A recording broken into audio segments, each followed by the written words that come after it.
Sir, ગઈકાલે જે ઘટના ઘટી છે કયા પ્રકારની હતી અને કેવી રીતે આપને જાણ થઈ? હું ગઈકાલે ભરૂચ 3 કલાકે ભરૂચમાં હતો. અમારા કાર્યકર્તા સાથે મારા અન્ય કામો માટે હું ત્યાં રોકાયો હતો.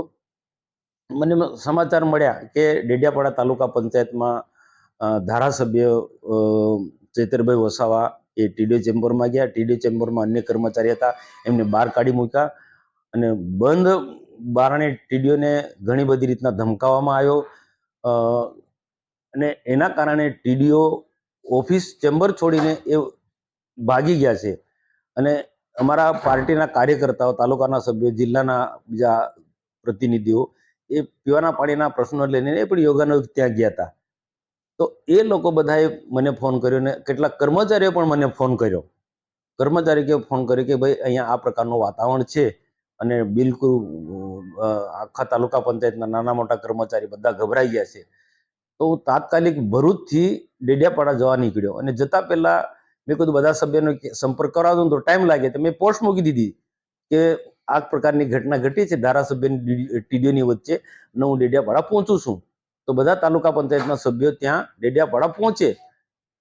આ પ્રકારની પોસ્ટ મૂકીને હું ડેડિયાપાડા 5ની આસપાસ હું પહોંચી ગયો અને મારા તાલુકાના સભ્યો, બીજા પાર્ટીના આગેવાનો, મોતીભાઈ વસાવા, શંકરભાઈ વસાવા, જે વરિષ્ઠ લોકો છે એમની સાથે મેં ટીડીઓની ચેમ્બરમાં બેઠા હતા અને આ જ મુદ્દાની ચર્ચા કરતા હતા. અને કેટલાક કર્મચારીઓને પણ અમે બોલાયા કે ભાઈ આપ કોઈ ડરશો ના, અમે તમારી સાથે છે, બધું કોઈનાથી ડરવાની જરૂર નથી. જરૂર જણાય તો ક્યાંય તમે ક્યાંક એવું લાગે તો ફરિયાદ કરો અને અમે તમારી સાથે છે. આ રીતના કર્મચારીઓને પણ સાંત્વના આપી અને અમારા કેટલાક કાર્યકર્તા હતા એમને પણ અમે સમજાયા કે ભાઈ બધાએ આપણે બધાએ ભેગા થઈને આવા તત્વોની સામે સંગઠિત થઈને બધાએ સંગઠિત થવું જોઈએ. આ બાબતે અમારા એ વાતચીત ચાલતી હતી. એ દરમિયાન ચૈતરભાઈ એના ટોળા સાથે 150 લોકોના ટોળા સાથે તાલુકા પંચાયત પર આવ્યા અને પાર્ટીના વિરુદ્ધમાં, સરકારના વિરુદ્ધમાં, અમારા વિરુદ્ધમાં છેલ્લી કક્ષામાં, નિમ્ન કક્ષાની ભાષામાં એમને શબ્દ પ્રયોગ કર્યા, ગાળાગાળી કરી અને મોટા ભાગના લોકો જે ધારાસભ્ય સાથે આવ્યા હતા બધા પીધેલા હતા. અમને ક્યારેય બધું દેખાતું હતું અને વિડીયોમાં પણ બધા એ ખ્યાલ આવે છે. બીજું નજર સમય જોશો તો તમે બધા મોટા ભાગના પીધેલા હતા. તો આ ધારાસભ્યને ન શોભે એ પ્રકારનું એને કૃત્ય કર્યું અને ત્યાર પછી આ ઘટના ઘટ્યા પછી ચોર સાવકારને દંડે એમ એ તાલુકા પંચાયતમાં સીધા પોલીસ સ્ટેશને ગયા અને પોલીસ સ્ટેશને જઈ અને અમારા વિરોધમાં ફરિયાદ આપી કે મનસુખભાઈ અધિકારીનો ઉપરાણો લેશે અને મારા વિરુદ્ધમાં ફરિયાદ કરશે.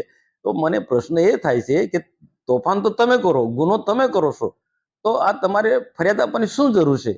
આ ચૈતર વસાવા એવા વ્યક્તિ છે કે ભૂતકાળમાં ફોરેસ્ટ વિભાગના બીટગાર્ડ કર્મચારી આદિવાસી છે, એને ઢોર માર માર્યો હતો, ફાયરિંગ કર્યું હતું, આવી ઘટના છે અને એના જેલમાં પણ જવું પડ્યું.